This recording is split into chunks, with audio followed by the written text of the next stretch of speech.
I have come from the national capital of India to the intellectual capital of India.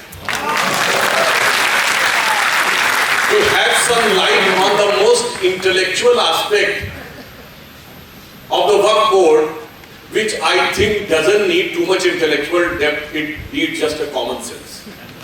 But still I think the opposition parties are lacking that also. So that's why they are not able to understand what the Waqf is, rather than they are not able to understand what the Waqt is, what the time is. उन्हें समझना चाहिए वक्त का वक्त चला गया।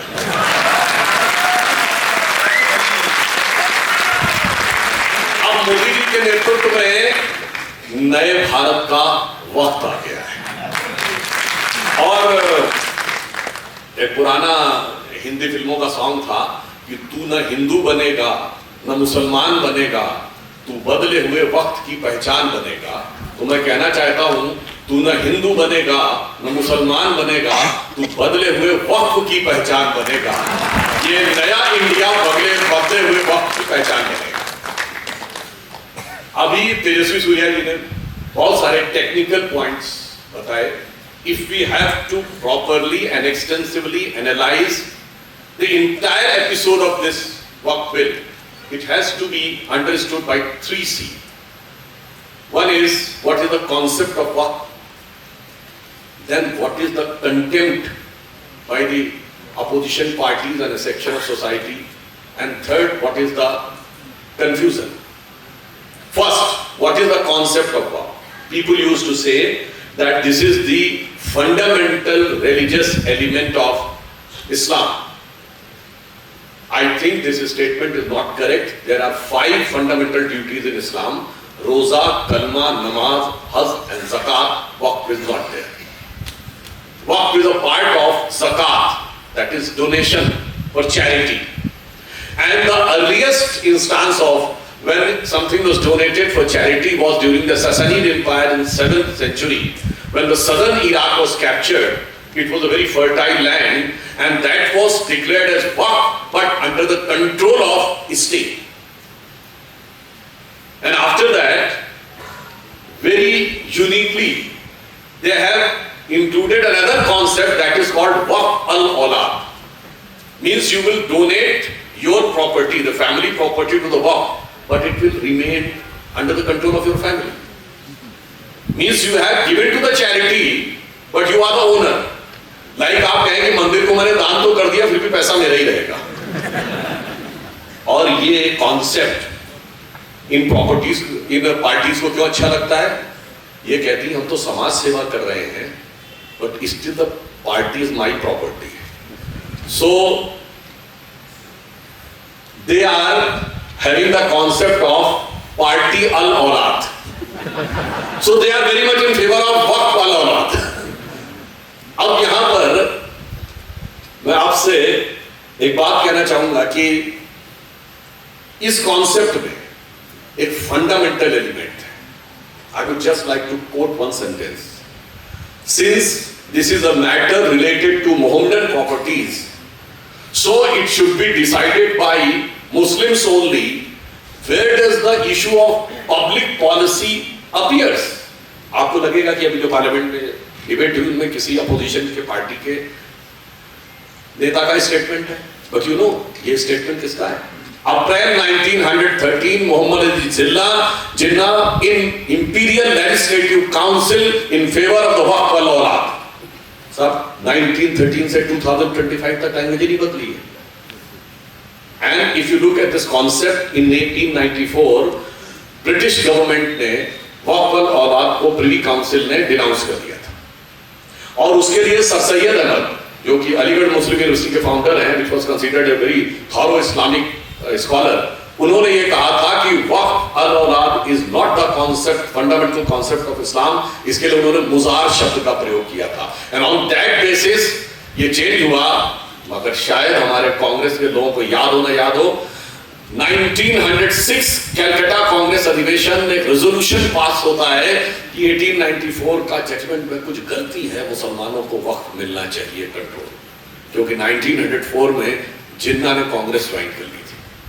और फिर 1913 का एक्ट आता है जो जिन्ना सपोर्ट करते हैं, मतलब प्रोड्यूस करते हैं, कांग्रेस सपोर्ट करती है और British government under the influence of Jinnah in Congress, मतलब तब तो जिन्ना कांग्रेस के हिस्से थे, वो उसको दे देती है। आफ्टरवर्ड्स अगर आप देखें तो जैसा कि अभी तेजस्वी जी बता रहे थे, 1913 से 2013 1913 to 2013 17 लाख प्रॉपर्टीज, 17 लाख एकड़, 17 लाख एकड़, and then from 2013 to 2023 21 lakh acres are added. But one thing you mind, before our government came in 2013, क्या कॉन्सेप्ट था? साहब मुस्लिमों की तो हालत बहुत खराब है. Such a committee recommendation is saying that they are in very poor, pathetic condition. वो तो शेड्यूल कास्ट से खराब स्थिति में है. And then the same community claims that they have donated 21 lakh acre in the last 10 years. भाई ये सच था या ये सच है? ये झूठ था या वो झूठ है या दोनों ही झूठ है? अब देखिए ये अचानक क्लेम आज देखिए, इसीलिए कहते हैं कि किस ढंग की कहानी गढ़ी जाती है और उस कहानी को गढ़ने के पीछे कॉन्सेप्ट क्या होता है. आप सोचिए, उसके बाद इसीलिए जो सेक्शन 40 था जिसमें आप उठा के कोई भी क्लेम कर देते थे कि साहब ये हमारा है और आपने कह दिया तो मान लिया गया. और मैं कांग्रेस पार्टी से पूछना चाहता हूं, अगर हम में आप में से कोई कॉमन मैन गवर्नमेंट की प्रॉपर्टी पे क्लेम कर दे, गवर्नमेंट छोड़ देगी? सुप्रीम कोर्ट ऑफ इंडिया तक लड़ेगी. वह क्लेम करता था, गवर्नमेंट क्लेम फॉरफिट कर लेती थी अपना. और उसके बाद ये कहते हैं this is the law of constitution. और उसके बाद आप देखिए, अगर आप इस फंडामेंटल कॉन्सेप्ट को देखें वक्फ के, उसके बाद आप ये देखने की कोशिश करें कि what was the contempt after it is been passed by both the houses of parliament with due constitutional procedure. अब क्या कहते हैं कि साहब स्टेट गवर्नमेंट कहती है हम तो इसको नहीं मानेंगे. अब मैं कहना चाहता हूं 73rd और 74th कॉन्स्टिट्यूशनल अमेंडमेंट के बाद जो राजीव गांधी के टाइम पे हुआ था, it is constitutionally clearly defined. There are 3 stages of government: center, state and district. और उसमें बहुत क्लियर डिफाइंड है कि जैसे कोई डिस्ट्रिक्ट काउंसिल किसी स्टेट असेंबली के द्वारा पास लॉ के अगेंस्ट नहीं जा सकती, वैसे कोई भी स्टेट गवर्नमेंट सेंट्रल पार्लियामेंट के द्वारा पास लॉ के अगेंस्ट नहीं जा सकती. अगर कोई कह रहा है तो इसका मतलब संविधान खतरे में है. ये जो संविधान की किताब दिखाते हैं ना जेल में से निकाल के, ये संविधान को जेल में ही रखना चाहते हैं. तो अब उनको बताना पड़ेगा मोदी जी की सरकार में संविधान जेल में नहीं दिल में होना पड़ेगा.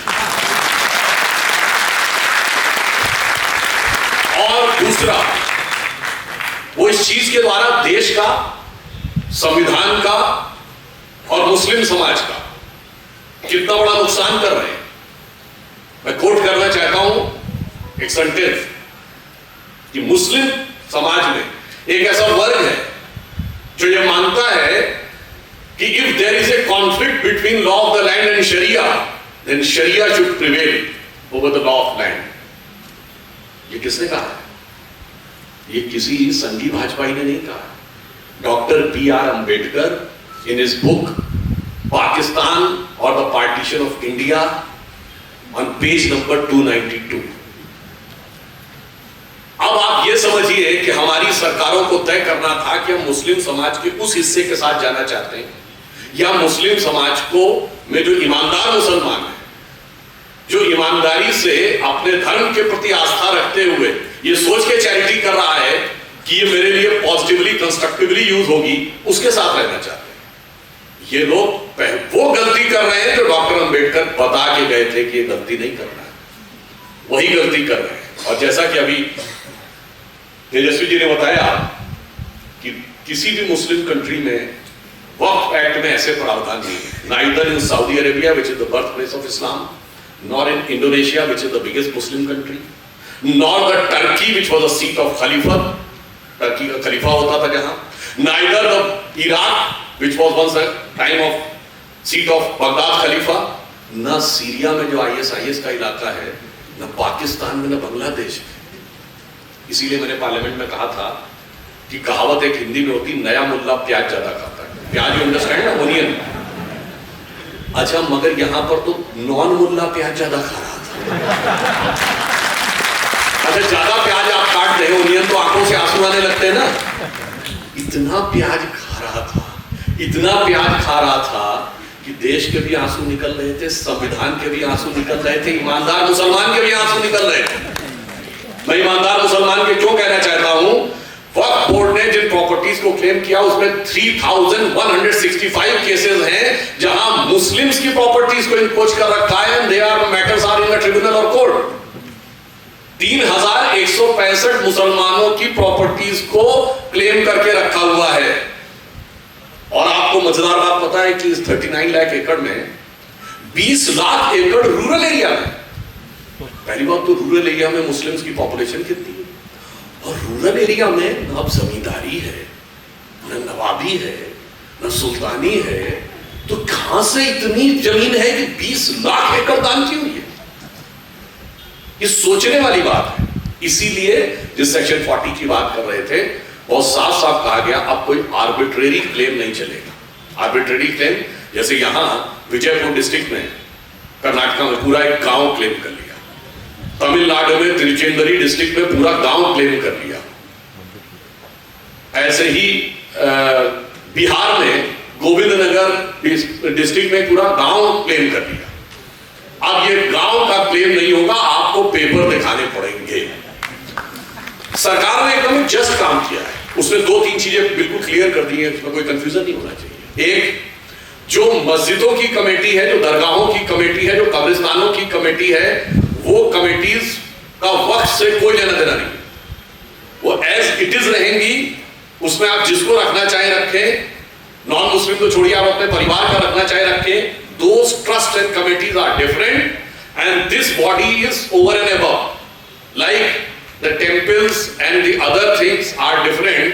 और फिर जो एक धर्म स्थल मिनिस्ट्री होती, that is different. Like गुरुद्वारे हो या मस्जिदें हो या चर्चेज हो, तो माइनॉरिटी अफेयर्स मिनिस्ट्री अलग है और ये अलग काम कर रहे हैं। अब आप ये नहीं कह सकते कि माइनॉरिटी अफेयर्स मिनिस्ट्री में मेरे ही रिलीजन का व्यक्ति होना चाहिए, वो नहीं हो सकता। This is a government body. फिर भी ये इसीलिए कहा गया है कि 2 नॉन मुस्लिम उसमें होंगे सिर्फ। तो एक बात तो पहले क्लियर है कि ये जो भ्रम फैलाने की कोशिश की जा रही है कि मस्जिदें, दरगाहें, कब्रिस्तान ये खत्म हो जाएंगे, इसमें कोई बात नहीं है। Second thing, various high courts के जजमेंट अवेलेबल है कि waqf is not a religious matter. 1964 Allahabad high court ने क्लियर जजमेंट दिया है कि वक्फ कोई रिलीजियस मैटर नहीं है, ये प्रॉपर्टी के मैनेजमेंट का मैटर। और उसमें बहुत क्लियर लिखा है, mutawalli of the waqf is not equivalent to mahant of a temple. फिर 1976 में कलकत्ता हाई कोर्ट का बशीर अहमद स्टेट ऑफ बंगाल का जजमेंट आता है, वो और क्लियर कर देते हैं this matter is strictly of the secular character, और कॉन्स्टिट्यूशन के आर्टिकल 26(2)(a) से इसका कोई लेना देना नहीं है। 1993 केरला हाई कोर्ट का जजमेंट आता है, वो भी और स्पष्ट कर देता है कि ना तो मुतव्वली का जो काम है वो रिलीजियस है, ना वक्फ बोर्ड का काम रिलीजियस है। It's a totally abstract body for the management of the land. मगर उसके बाद भी ये कहना है कि नहीं साहब, ये तो हम इसको रिलीजियस ही मानेंगे। अब आप एक और बात समझिए, इसमें बड़ी मजेदार बात यह है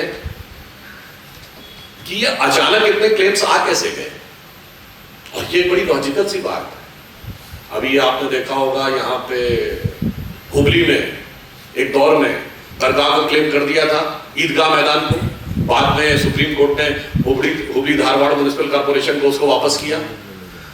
ताजमहल को क्लेम कर दिया था, तो सुप्रीम कोर्ट ने कहा भाई शाहजहां का लिखा हुआ फरमान दिखाओ, उसके बाद मानेंगे। Then the claim was forfeited. But एक जरा दिमाग लगाइए, 1707 में औरंगजेब की डेथ के बाद साउथ इंडिया पर तो मुस्लिम्स का कंट्रोल एकदम खत्म हो गया था। देन साउथ इंडिया का इलाका सिर्फ आप हैदराबाद निजाम का इलाका कह सकते हैं जो किसी मुस्लिम स्टेट के कंट्रोल में था। बाकी या तो मद्रास प्रेसिडेंसी था, या मैसूरी स्टेट था, या त्रावणकोर, कोचीन और मालवार स्टेट था। और वो 1947 तक रहा। इसी ढंग से अब आप कहते हैं मुंबई में किसी की प्रॉपर्टी क्लेम करेंगे, मान लीजिए किसी भी XYZ की, बिजनेसमैन की, तो मैं पूछना चाहता हूं 1707 में औरंगजेब की डेथ के बाद भैया महाराष्ट्र पर तो टोटल मराठों का कंट्रोल हो गया था। Even fact of the matter ये था कि जो बाद में फर्रुख सियार 1717 में दिल्ली का राजा बना, फिर जो बहादुर शाह फर्स्ट बना 1725-30 के आसपास, उसमें तो सारा रेवेन्यू कलेक्शन का कंट्रोल मराठों के हाथ में आ गया था। From Lahore to Karnataka they were receiving the revenue. Mughal कहां रह गए थे? 1739 में नादिर शाह ने दिल्ली को लूट लिया था। 1761 में आगरा पर महाराजा सूरजमल का कब्जा हो गया था। 1764 में बक्सर की लड़ाई के बाद ब्रिटिश गवर्नमेंट ने शाह आलम से, द्वितीय से, सेकंड शाह आलम 2 से एक इलाहाबाद की संधि साइन करवाई थी जिसमें सारा नॉर्थ इंडिया लिखवा दिया था। और उसके बाद जो शाह आलम दिल्ली के रूलर कहलाते थे, ये शाह का मतलब तो आप समझते हैं, आलम मतलब वर्ल्ड, यानी दुनिया का राजा। उसके बारे में दिल्ली में कहावत चलती थी, दिल्ली में जो लाल किला आपको पता है, और पालम उस इलाके को कहते हैं जहां IGI एयरपोर्ट है, तो कहा जाता था सल्तनते शाह आलम दे लाल किले ते पालम। यानी रह तो सिर्फ इतनी गई थी, मगर सडनली आफ्टर 240 इयर्स ये फरमान आ कैसे गए? What was the legitimacy of that claim? Does British revenue record show? No. Then how come you have revived those claims just on the basis of your verbal assumption if the Waqf board thinks that this property belongs to Waqf? तो ऐसा कहीं हो सकता है कि 240 साल के बाद आप अचानक कह दें कि साहब ये प्रॉपर्टी तो थी और वो भी कागज नहीं है। जैसे आपको पता है कि ये जो तमिलनाडु का मंदिर था, इन्होंने साहब अरकाट के नवाब ने कभी दिया था 1582 में, सूरत नगर निगम कभी मुगलों के टाइम में दी गई थी। ये एक बड़ा लीगल लॉजिकल क्वेश्चन है जो लीगल एक्सपर्ट्स को सोचना चाहिए कि जब आपका पास उस जमीन का पोजीशन ही नहीं था, अगर ब्रिटिश रेवेन्यू रिकॉर्ड्स में वो वक्फ के रूप में दर्ज है, then you are having some claim. If there is no record available in the British revenue record, then how can you claim? और मैं पूछना चाहता हूं, अगर ऐसे करेंगे तो महाराजा रणजीत सिंह की राजधानी तो लाहौर थी और काबुल तक था राज। तो आप कहेंगे कि भैया बाकी तो छोड़ो, करतारपुर साहब, ननकाना साहब तो दिलवा नहीं पा रहे और यहां कह रहे ले जा मुगलों के नाम पे, ये भी ले जा वो भी ले जा। क्यों?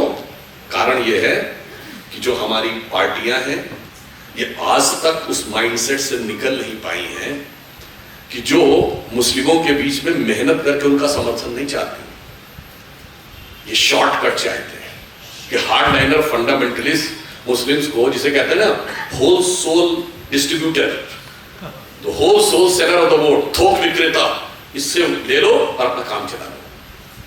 हम ये लोग मुस्लिम समाज में डर पैदा करके उनका वोट चाहते हैं, खौफ पैदा करके, फियर। हम कॉन्फिडेंस पैदा करके चाहते हैं। कॉन्फिडेंस का रास्ता स्लोली निकलता है, और वो कॉन्फिडेंस कैसे पैदा करते हैं वो भी हम आपको बताना चाहते हैं। जब इंडिया ने 1998 का न्यूक्लियर एक्सप्लोजन किया था, that was the first nuclear explosion in the entire world, जो होने से पहले अमेरिका को नहीं पता लगा। 1974 में जब इंदिरा जी के जमाने में हुआ था, बिफोर इंडिया अनाउंस, रशिया और अमेरिका बोथ अनाउंस, यानी KGB CIA दोनों ने पहले अनाउंस कर दिया था कि इंडिया ने टेस्ट किया। और जो लोग कहते हैं ना कि इंदिरा जी ने किया था, मैं कहता हूं चैलेंज करके देखो क्या कहा था। भारत ने कहा था नहीं नहीं जी हमने शांतिपूर्ण के लिए किया है, पीसफुल पर्पस, नहीं हमारा कोई न्यूक्लियर पावर से मतलब नहीं।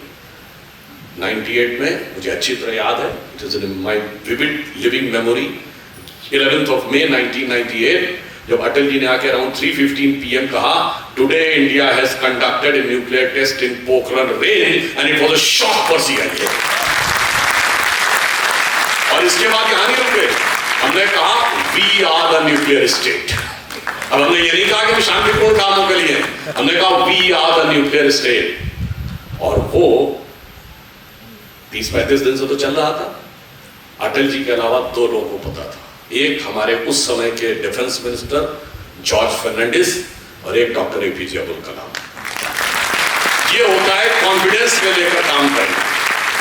अब मोदी जी की सरकार आई तो अटल जी ने कहा था we are the nuclear state, Modi ji ने कहा अब लीजिए, हमारे पास nuclear weapon carrying fighter planes भी हैं, मिसाइल्स में, और आपने देखा होगा लास्ट ईयर हमने सबमरीन भी बना ली।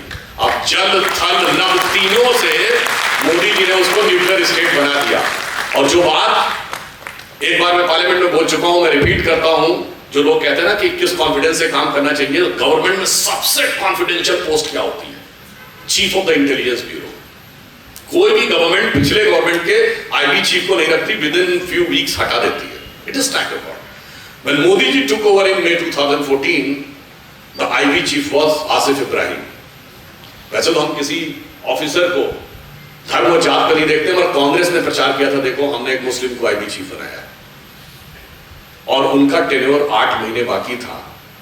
आराम से मोदी जी हटा सकते थे, बट 8 महीने तक आसिफ इब्राहिम आईबी चीफ रह के रिटायर हुए।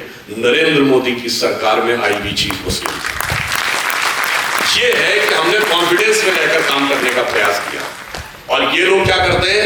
डराओ, भड़काओ, और इस प्रकार का एक वातावरण बनाओ ताकि लगे डर कर वोट तुम्हारे पास आए। और इसीलिए इनका कॉन्सेप्ट क्या है? मुस्लिमों को डराओ और हिंदुओं को बांटो। उसके बाद टुकड़े टुकड़े करके एक टुकड़ा इधर से लो और एक टुकड़ा कट्टरपंथियों से लो, दोनों को जोड़ो और सत्ता का एक टुकड़ा कब्जा कर लो। फिर देखा जाएगा क्या होगा 20-25 साल बाद। फिलहाल तो हम अपना खा पी के मजा ले लें सत्ता का, ये सोच है। इधर हमारी सोच क्या है कि प्रधानमंत्री श्री नरेंद्र मोदी जी ने कहा कि अमृत काल है 2022 to 2047। उन्होंने कहा 25 साल का ये रोड मैप है, और ये वो बेस बनाएगा जो आने वाले 1000 ईयर तक इंडिया को इनलाइटन करेगा, और जो 5000 साल पुराने भारत से प्रेरणा ले रहा है। तो हमारा रोड मैप 25 साल का है, थॉट प्रोसेस 1000 साल का है, और सोर्स ऑफ इंस्पिरेशन 5000 साल का है। ये कहते हैं फिलहाल 2-4 इलेक्शन देखो, फिर देखा जाएगा क्या होगा। इसलिए इनकी सोच और हमारी सोच में फंडामेंटल डिफरेंस है।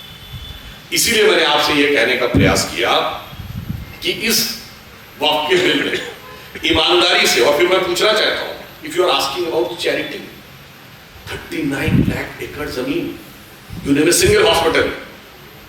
I'm just asking for Muslims. Single school, single library, single university, single orphanage, single house or shelter home for widows, for divorcees, single for the दिव्यांग, एक भी नहीं। और साथ फिर चैरिटी। तो ये बताइए, ये आप अपने धर्म के साथ ईमानदारी कर रहे हैं या दगा कर रहे हैं? On the contrary, there are an number of examples of farm houses on Waqf land, 5-star hotels on Waqf land. यहां भी तो शायद वो विंडसर के ऊपर क्लेम है ना।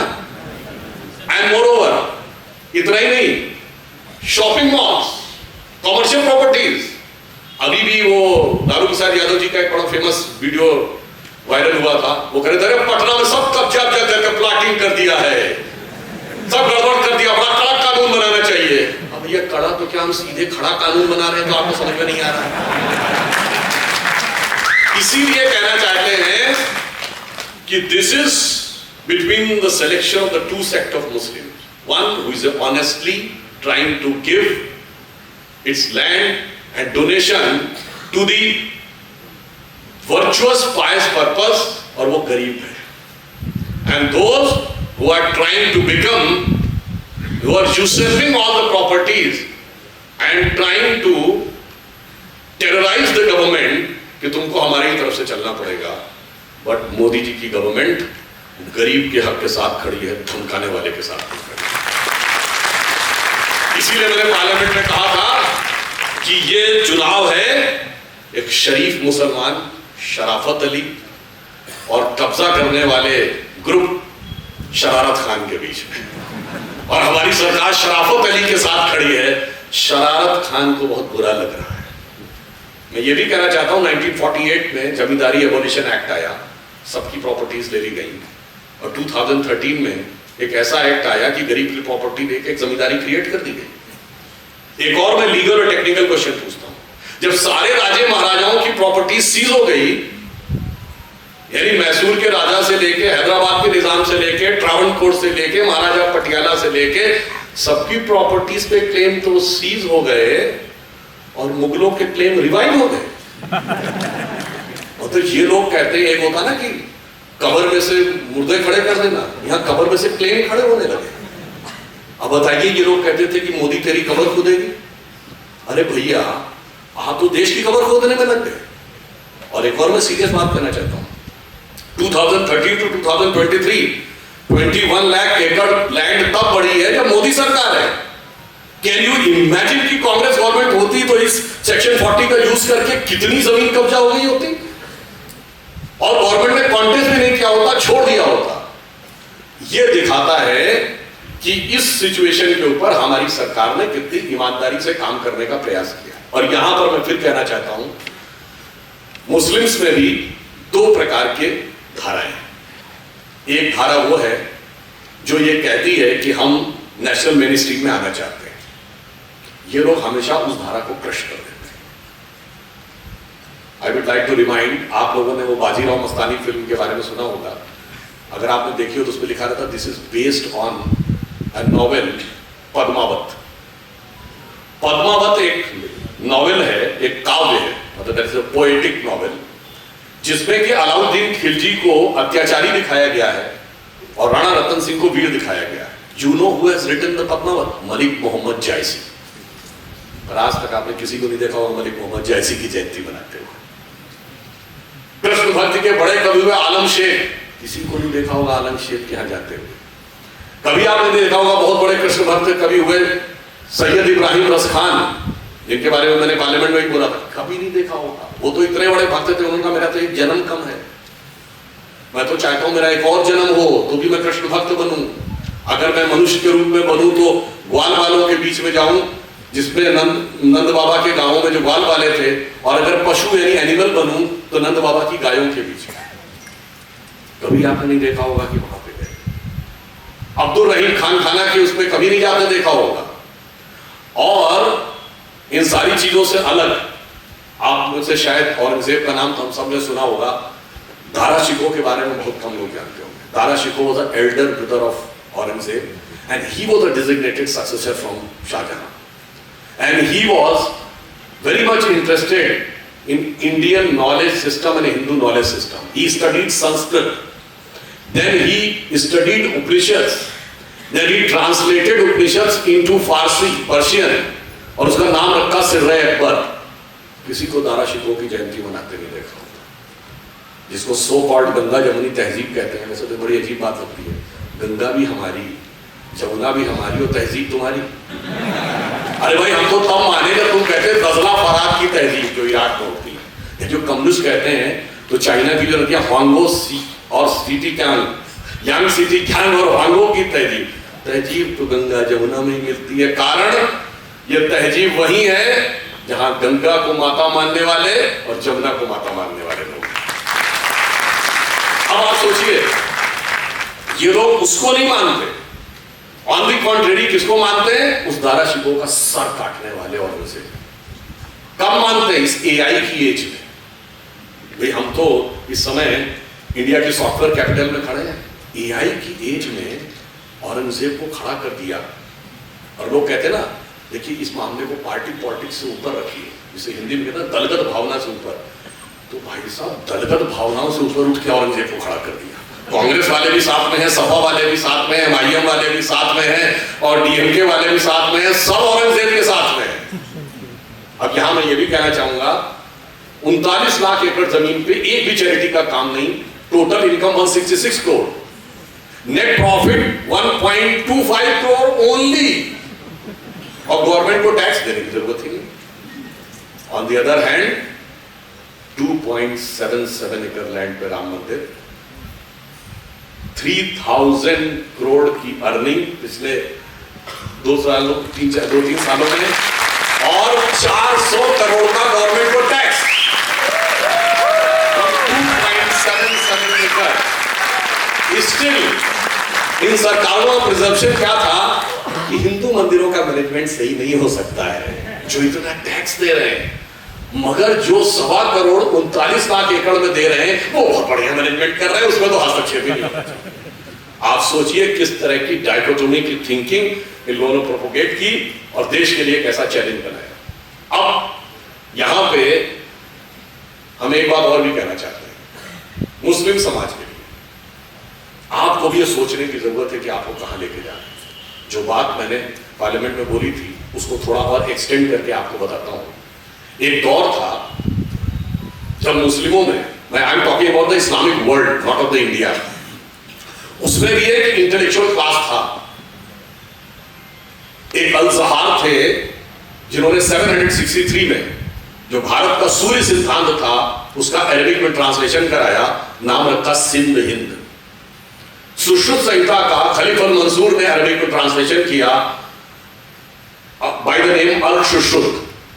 जो न्यूमेरिक सिस्टम इंडिया से गया, यूरोप में उसको अरबिक न्यूमरल्स कहते हैं, अरब में उसको हिंदसा कहते हैं, और यहां से वो न्यूमेरिक सिस्टम गया और पूरी मैथमेटिक्स की नॉलेज जिसके पास गई तो उस बुक को शॉर्ट फॉर्म में अलजब्र कहा गया, वहीं से अलजेब्रा वर्ड बना।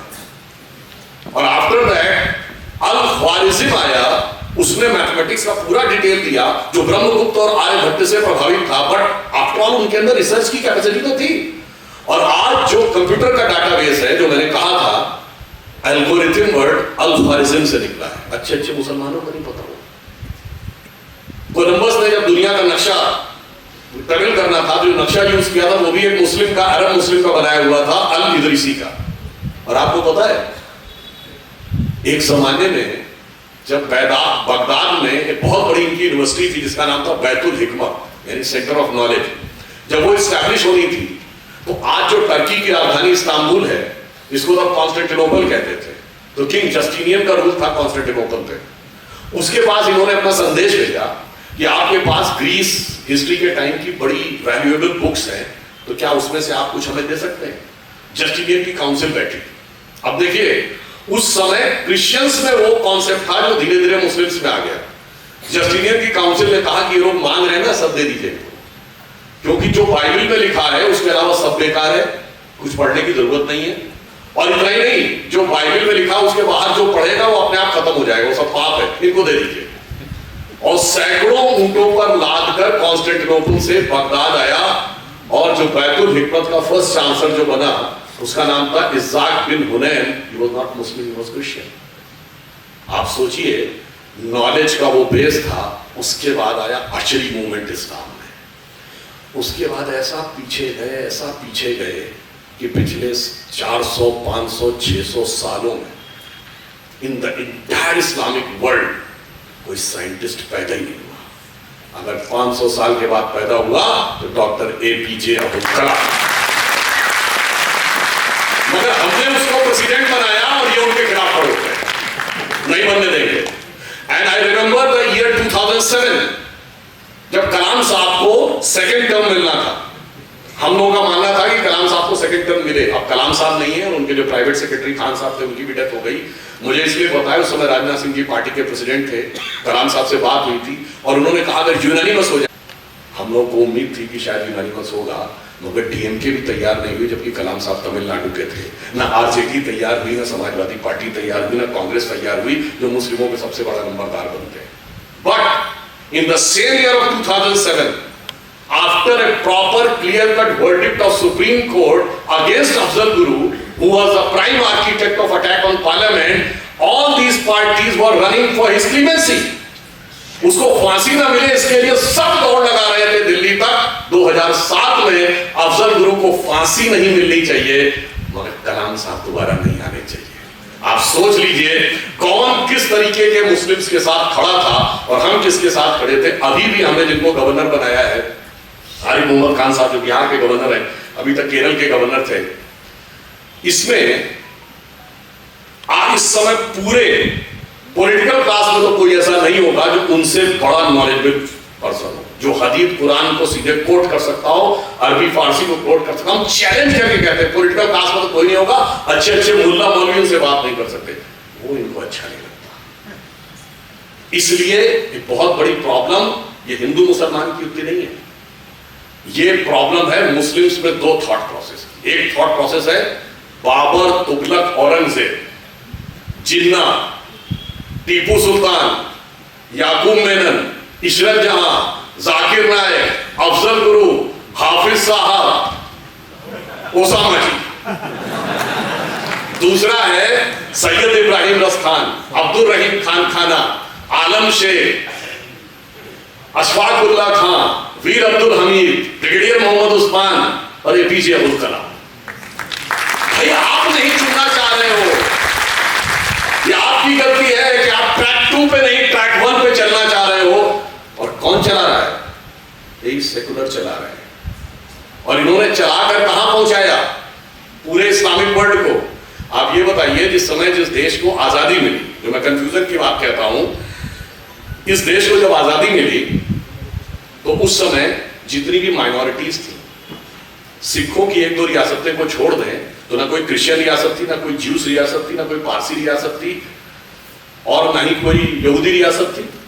1-2 महाराजा पटियाला को छोड़ दे सिख रियासत नहीं थी, यानी बाकी सब तो एकदम नॉर्मल थे। फिर भी आज सबसे लिटरेट कम्युनिटी है पर्शियन, जोरोस्ट्रियंस 0.001% की। सबसे हाईएस्ट प्रॉस्परस कम्युनिटी है जैन, 1% की माइनॉरिटी। सबसे इंटरप्रेन्योरशिप कम्युनिटी है सिख, 1.8% की माइनॉरिटी। और जिनकी रियासतें उत्तर से दक्षिण तक थी, पटौदी के नवाब, रामपुर के नवाब, जूनागढ़ के नवाब, लखनऊ के नवाब, भोपाल के नवाब, हैदराबाद के निजाम, वो कहते हैं हम तो साहब बिल्कुल किसी लायक नहीं रहे, ना पढ़ाई में, लिखाई में, कुछ करने में, मगर बनवाया हमने था सब कुछ। मतलब हम ही ने ताजमहल बनवाया था, हम ही ने लाल किला बनवाया था, हम ही ने सब कुछ बनवाया था। अब पता नहीं हम क्या करने लगे, हम तो किसी लायक नहीं रह गए। इसके लिए 2 ही लोग जिम्मेदार हैं, उनका नेतृत्व और ये सेकुलर पार्टियां। जिसे लाइन में कहूंगा, आज भी आपने देखा होगा बहुत से लोग ये कहते हैं ना कि ये किसका किला किसके बाप ने बनवाया था। तो मैं साफ कहना चाहता हूं, हमारी सरकार ये मानती है कि जो एक आम गरीब मुसलमान है उसके बाप का हिंदुस्तान है, वीर अब्दुल हमीद के बाप का हिंदुस्तान है, ब्रिगेडियर मोहम्मद उस्मान के बाप का हिंदुस्तान है, अबुल कलाम के बाप का हिंदुस्तान है। पर अगर कोई ये कहे कि हैदराबाद का 4 मीनार किसके बाप ने, मेरे बाप ने बनवाया था, दिल्ली का लाल किला मेरे बाप ने बनवाया था, आगरे का ताजमहल मेरे बाप ने बनवाया था, तो उसके बाप का हिंदुस्तान नहीं है। यहां पर ये बात बहुत क्लियर है। इसलिए यहां प्रॉब्लम क्या है कि ये लोग उसी दिशा में आगे जाना चाहते हैं, नए इंडिया को नए स्वरूप में नहीं ले जाना चाहते। और इस चीज के लिए इस प्रकार के वातावरण बनाए गए। आप ये सोचिए, एक एंगल और समझिए, जिन गवर्नमेंट्स को या जिन हुकूमतों के फरमान को ये लोग लेजिटिमेट मानते हैं, ये हुकूमतें वो थी जिनमें जिम्मी का कॉन्सेप्ट था। जिम्मी समझते हैं ना, non Muslim subject in a Muslim rule. जजिया का कॉन्सेप्ट था, गाजी का कॉन्सेप्ट था। उन हुकूमतों के ऑर्डर को अगर बाबा साहब संविधान में आप मान्यता दे रहे हैं तो बाबा साहब की संविधान का अपमान कर रहे हैं। और मैं फिर कहना चाहता हूं, कट्टरपंथी मुस्लिम वोटों के चक्कर में ये हमारे ऊपर आरोप लगाते हैं कि ये मनुस्मृति की बात थी। नहीं साहब, आपने इस कॉन्स्टिट्यूशन को शरिया स्क्रिप्ट बनाने का काम किया। अदरवाइज मैं चैलेंज करके पूछता हूं, you name a single secular country in the world जिसमें ट्रिपल तलाक, हलाला, मेहरम, हज subsidy, Waqf board, and if there is a conflict between Sharia and Supreme Court, I am talking about Shahbano case. In that case, the Parliament of India has trounced the judgment of Supreme Court and put Sharia over and above the Constitution. एक secular country बता दीजिए, हम अपनी बात वापस लेने को तैयार हैं। इसलिए ये लड़ाई ईमानदारी से संविधान का पालन करने वालों के बीच में और संविधान को अपनी जेब में रखने वालों के बीच में। और मैं एक और भी बात यहां पे कहना चाहता हूं, बहुत सी ऐसी चीजें हैं जो बड़ा दुष्प्रचार किया जाता है। जैसे मैंने एक बार पार्लियामेंट में बोला था, जब इस देश को आजादी मिली तो आज कांग्रेस का मुस्लिम लीग से गठबंधन है, वो कहते साहब ये वो मुस्लिम लीग नहीं है जो मुस्लिम लीग जिन्ना की थी, ये सरासर झूठ है। ये मुस्लिम लीग वही मुस्लिम लीग है जो जिन्ना की थी, और उसका मैं प्रमाण देता हूं। मार्च 1948 को ऑल इंडिया इंडियन यूनियन मुस्लिम लीग बनी, उसका सदस्य कौन था? पीजे पोकर साहब बहादुर और मोहम्मद इस्माइल। ये वही थे जो मद्रास प्रेसिडेंसी के जिन्ना के मुस्लिम लीग के चीफ थे। 1946 की कॉन्स्टिट्यूएंट असेंबली में इन्होंने पूरा कैंपेन किया था साउथ इंडिया में कि मुस्लिम should vote for favour of Pakistan. Madras presidency की 30 मुस्लिम सीटों में से 30 में 30 मुस्लिम लीग ने जीती थी और बॉम्बे प्रेसिडेंसी की 28 में 28 जीती थी with 95% of the Muslims vote. और यहां से तो कोई नहीं गया। और आपको से शायद बहुतों को न पता हो कि बाबा साहब अम्बेडकर आज के इंडिया से चुन के नहीं आए थे कॉन्स्टिट्यूएंट असेंबली में, क्योंकि कांग्रेस ने इंश्योर किया था कि वो ना चुन के आने पाए। वो आज चुन के आए थे तो आज हिस्सा बांग्लादेश में चला गया। मगर मोहम्मद अली जिन्ना 1946 की कॉन्स्टिट्यूएंट असेंबली में कहां से चुन के गए थे? न रावलपिंडी से, न पेशावर से, न लाहौर से, न कराची से, न ढाका, न चिटगांव से, मुंबई से। मुंबई की बाइकुला सीट से गए थे विद 95% वोट्स। तो क्या 95% लोग चले गए? नहीं साहब, आप उस जहनियत को जिंदा रखना चाहते हैं। सरदार पटेल ने बहुत क्लियर कट कहा था कि जब 28 अगस्त 1947 को कॉन्स्टिट्यूएंट असेंबली में इसी मुस्लिम लीग ने, ये आज की मुस्लिम लीग ने, मुस्लिमों के लिए सेपरेट इलेक्टोरेट की मांग की थी। और वो सेपरेट इलेक्टोरेट की मांग जानते क्या थी? ये नहीं था कि जैसे एससी के लिए रिजर्व सीट है वैसे मुस्लिम के रिजर्व हो। वो ऐसी सीट होंगी जो मुस्लिम के लिए रिजर्व होंगी और वोट देने का अधिकार भी सिर्फ मुस्लिम को ही होगा। जिसके ऊपर सरदार पटेल बहुत नाराज हो गए थे। और जब उन्होंने कहा था ना कि ये छोटे भाई बड़े भाई का मामला है, तो सरदार पटेल का दिया गया बयान है, कोई जाके चेक कर ले। जनवरी 1948 कलकत्ता में भी बोला है और कॉन्स्टिट्यूएंट असेंबली की डिबेट 28 अगस्त 1947 पार्लियामेंट की वेबसाइट पे कॉन्स्टिट्यूएंट असेंबली डिबेट जाएगा, 270 नंबर पेज के आसपास है। उन्होंने कहा भारत के ज्यादातर मुसलमानों ने पाकिस्तान बनाने के लिए वोट दिया है। मैं नहीं मानता एक दिन में दिल बदल गया, मगर अब जो हो गया सो हो गया। अब पुरानी बात मत करो। अब ये कहो कि देश के लिए आगे कैसे काम करना है। ये छोटे भाई बड़े भाई की बात तब मानी जाएगी जब तुम साथ में देश की मुख्य धारा में आने को तैयार हो। मोदी जी जो कर रहे हैं वो जो सरदार पटेल का थॉट था, और ये वो कर रहे हैं जो जिन्ना का थॉट था। और आप मजे की बात देखिए, मुस्लिम लीग इसमें साथ थी और वो शिवसेना जिनके एक नेता ने 2015 में कहा था कि मुस्लिमों से नागरिकता छीन लेनी चाहिए, वो भी साथ में थे। इसीलिए मैंने पार्लियामेंट में एक सेंटेंस बोला था, एक पुराना हिंदी फिल्मों का गीत था कि वक्त ने किया क्या हंसी सितम, तुम रहे ना तुम, हम रहे ना हम। तो मैंने कहा वक्त ने किया क्या हंसी सितम कि मुस्लिम लीग और शिवसेना मिलकर हो गए हम। इससे आप समझ सकते हैं कि कितने अनप्रिंसिपल्ड अलायंसेस इन्होंने किए और उसके द्वारा देश को कितना नुकसान पहुंचाने का कार्य किया। यहां पे मैं लास्ट में एक बात और भी कहना चाहता हूं, देश का तो नुकसान हुआ ही है। आज मोदी जी ने यह हिम्मत दिखाई है, उन्होंने उस दर्द को समझा है जो संविधान का दर्द था और गरीब मुसलमान का भी दर्द था। उन्होंने हिम्मत की और इसको बदला। तो मैं प्रधानमंत्री श्री मोदी जी के लिए कहना चाहूंगा, दर्द की रात गई, गम के जमाने भी गए। ये 3165 जो केसेस जिनमें मुस्लिमों की संपत्ति कब्जा, उनके लिए भी कह रहा। और यमुनानगर में गुरुद्वारे पे क्लेम, तमिलनाडु में मंदिर चर्च पे क्लेम, कैथोलिक बिशप काउंसिल ने लिख के दिया कि ये इसको पास करिए, कड़े से कड़ा कानून। तो उन सब की तरफ से कहना चाहूंगा, दर्द की रात गई, गम के जमाने भी गए और मोदी जी की हिम्मत से कई दाग पुराने भी गए। Now we have ushered in a new era. और लास्ट में मैं ये भी कहना चाहूंगा, जब इतिहास में जाते हैं और आपको देके जाने का प्रयास करता हूं, हिस्ट्री में क्या गजब पढ़ाया जाता है। जो कुछ आए वो बाहर से आए, नंबर 1। जो अच्छा लाए वो बाहर से लाए। मतलब हिस्ट्री बताती है कि आर्य ही नहीं बाहर से आए, आर्य से लेके आलू गोभी मिर्च टमाटर सब बाहर से आया। ठीक, अच्छा अगर आके यहां कुछ अत्याचार किया तो तुमने बुलाया था, और इसके बावजूद जो कुछ गलत हुआ गुलामी के काम में तुम ही जिम्मेदार थे। अगर हम गुलाम थे तो 1000 साल में सोसाइटी में जो गलतियां और गड़बड़ियां हुई उसके लिए हम कैसे रिस्पॉन्सिबल हो सकते हैं? Ruler was responsible. हम तो रूलर थे नहीं, तुम ही रिस्पॉन्सिबल हो। तो इसका मतलब हम डिसीजन ले रहे थे तो हम गुलाम नहीं थे? नहीं, गुलाम तुम हो। ये देखिए कैसी डायकोटमी। गुलाम इसलिए बनाना है कि आपके अंदर कॉन्फिडेंस ना है और गलतियों के लिए आप ही को जिम्मेदार बताना है ताकि आपके अंदर बिखराव पैदा किया जा सके। एग्जाम्पल के लिए हिजाब का इशू यहां आया था, हम सब ने पढ़ा कि हिंदू समाज की बहुत बड़ी कुरीति पर्दा प्रथा, जबकि हमारे यहां पर्दा प्रथा का कोई उल्लेख नहीं।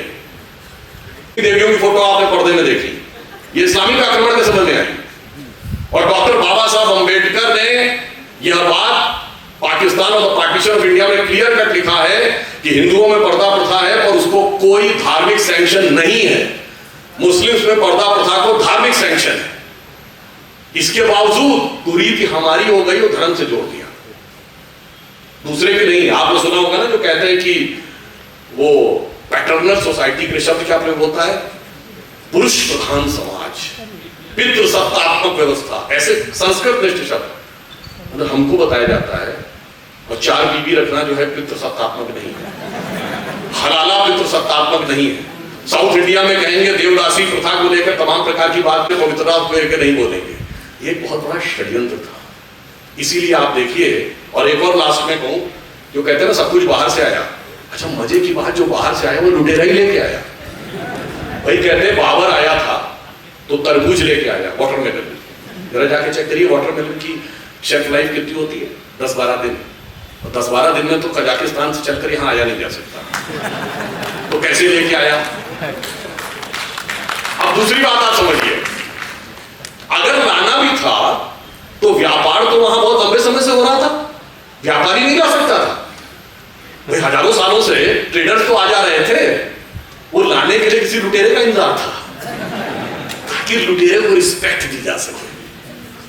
और जबकि आप लॉजिकली सोचिए कि जो व्यापारी चलते थे वो ऐसा फूड रख के चलते थे कि 15-20 दिन तक काम आए, क्योंकि जो सी रूट से आते थे तो 15-20 दिन से पहले कोई दूसरा पोर्ट मिलता नहीं था। जबकि जो ये फौजें चलती थी ये अपने साथ बहुत सामान लेकर नहीं चलती, जिस इलाके में जाती थी उसी गांव से ले लेती थी, नहीं तो रूट लेती थी। तो लॉजिकल ये है, इसके बावजूद हमारे दिमागों में ये बातें भरी जाती हैं। एंड में एक और बात कहूं, कांग्रेस ने जो कुछ किया हिस्ट्री में, कर्नाटक के साथ भी बहुत इनजस्टिस किया है।